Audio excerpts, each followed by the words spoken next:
Good evening. Just a wrap up of the work session of the City Council meeting for the City of Grand Rapids for Monday, March 27th. I want to touch on the work session specifically because it did take an extremely longer period of time than normal, but I felt it was worth extending and giving a full opportunity for discussion around the areas that came up this afternoon. First was around continued discussion around e-cigarettes, and the implication here is what are we going to do as a city and what are we going to do from a county standpoint around vaping and the use of e-cigarettes. And the county has asked for feedback, of which we in the city are certainly willing to do and give them that feedback, but we are not at this point in time willing to do an ordinance. We do not feel it's appropriate nor needed at this time for the city to pass an ordinance, but we do feel and support, and we will look in 2 weeks at how we would word a resolution supporting the county looking at moving forward. And I would expect that at some point in time you would have an ordinance statewide that would mirror what we have on regular smoking, and that it limits where you can do it, what your ages are, and everything around that. I think that's the appropriate way to go. I do not feel, nor do I feel that the council feels, that for us to take the lead and pass an ordinance that would be highly hard to enforce from an enforcement standpoint, but there are some real positives around vaping out there, from smoking cessation effects and how that it's helped people. I was surprised, pleasantly surprised, on the amount of emails that I had from residents who have used vaping to help them quit smoking. So I don't think that either one are necessarily good, but if one can wean you off from another, then there's potentially a way that we can get you weaned off from the second one as well. So that was up. Second thing we looked at was there's been an ongoing issue since 2010 in that the state of Minnesota passed for large tracts of lands you could go in and you could designate under conservation easements. And when they value that land at the state level, they imposed a different taxing structure than what we had at the county side. And the implication was that Bland and Paper Company was being charged higher than what they should have been on a tax standpoint. And where do you make up that revenue? Bland and Paper Company and St. Louis, Itasca, Cooch, and Aiken counties with the primary amount of land, I believe it's 86,000 acres of Blandin land. The majority of it, I think, resides in Itasca County. There would be a huge tax impact on our residents if you are allowed to just go down that path, that the valuation dropped down. There are certainly some strict restrictions on there on what they can do and how it can be sold and how that land can be used. But the bottom line is it impacts what's coming back in from the standpoint of support for doing what's needed to be done at the county level. Our goal was to get the state to agree. They're the ones that put this program in place.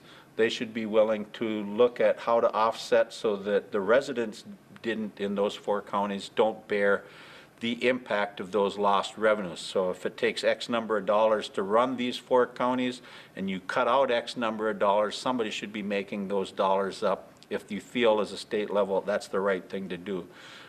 And we do not necessarily have that agreement right now, but they do have an agreement between the 4 counties and Blandin on what is fair, what is a fair market value, and what they are willing to pay from a tax standpoint. So more to come on that, and I'm hoping that it's successful at the state level, and we will be doing our part to reference communications down to our representatives at the Senate and the House in support of the proposal that was agreed to by Blandin and the 4 counties, and to certainly encourage the state to compensate back on a financial point of how we can recoup the lost funds from a county standpoint.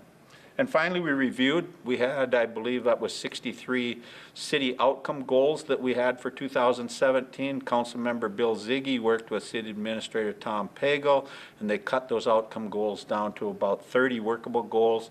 And in 2 weeks, we will have at our work session, we will finalize those goals, and we will tell where the priorities, what we would like to see our city administrator for his performance review, the 3 or 4 goals that we expect him to be working on. We do expect that he's going to work on all of the outcome goals, but we want some higher priority and prioritization given to some specifics that we feel move the city along in a positive direction. One of the ones that we had already talked to him about is the 5 union contracts that are out there that are expiring this year. Successful completion of an agreement on 3-year contracts with those organizations, or those unions. One thing on the consent agenda I just did want to touch on, we had some commercial redevelopment applications, so that was out there on how it went. And fortunately, Rob was in from a community development standpoint, and he talked about the 2014 SEDP plan that was in place that gave the city $615,000 to do commercial and residential rental opportunities. And I believe there were 14 residential homes that did receive funding and then put some of their own money in to upgrade their homes, and I think it was 34 rental properties got funding and then met it with a certain amount to upgrade their properties, and there were 7 businesses. So from the standpoint of blight and improving the condition of whether it's commercial property or residential properties, we spent almost the full 600, and I believe Rob said it was about 595,000 of the 615 that was available. But from a leverage standpoint, when you look at how much was invested by those businesses and stuff, it comes up to well over 1.2, almost $1.3 million. So once again, a very successful program, and I'm certainly hopeful that we, through an application with DEED, will be successful in getting funds once again in 2018 that will be done in the 18-19 time period that will improve commercial development and residential developments in another segment of the city of Grand Rapids. So that was all positive. I touched a little bit about Rob's department head report. A lot of building permits, a lot of activity out there. Too many to really go through, but there are some that I do want to make sure people understand. Culver's is coming. They got their permits now, so if you like Butterburgers, that you may see as early as April that there will be some groundwork done over there. There are some other buildings that are going. We are hoping that by May, the Motel Hotel down by the library will be done. It's about a $10.5 million project that they will have their final pieces put in place and that they can move forward with that project. The Block 19, the Rialto Theater, and Cantankerous Brewing are both moving forward. We got Fresenius, I believe that was the way that it was. The dialysis center is moving forward, and so there's a lot of stuff kicking off. Grand Itasca is going to be kicking off its new infusion center, about a $4.1 million upgrade to the hospital out there on infusion and OBGYN, oncology, cardiology, OBGYN. So there's a lot of things that are taking place. Spring always brings out the best of us, and we'll continue to move those things forward.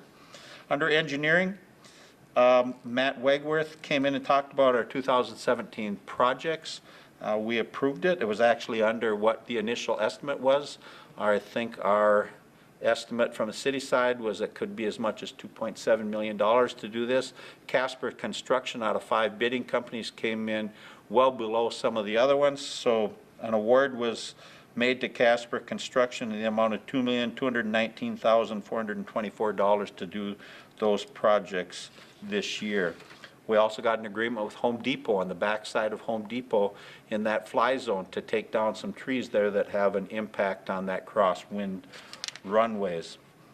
We got a new eligibility list for firefighter trainees. Lynn talked a little bit about that, and we extended our franchise agreement with Minnesota Energy Resources for another 25 years under Merck.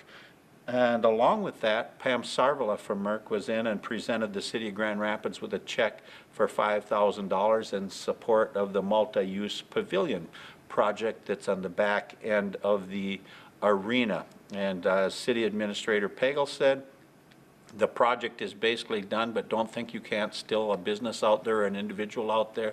If you are thinking and still would like to contribute to that project, we'll still take those monies and it will go. There's always things that we're looking at as add-ons to those projects down the pike. So whether it's electronic scoreboards, whether it's some wind screening or whatever it might be, maybe some bleachers on a side, there are things that we can continually do. So if you're still interested in supporting or donating to that project, please feel free to contact someone from the Park and Rec, Dale Anderson or Tom Pagel at the city, to do that. We paid our bills, and I think Councilmember Christie probably gave a wrap-up 2 weeks ago when I was gone, but I'm happy to be back, and hoping everything is going well with each and every one of you, and we look forward to speaking with you in 2 weeks at our next council meeting. Have a good evening.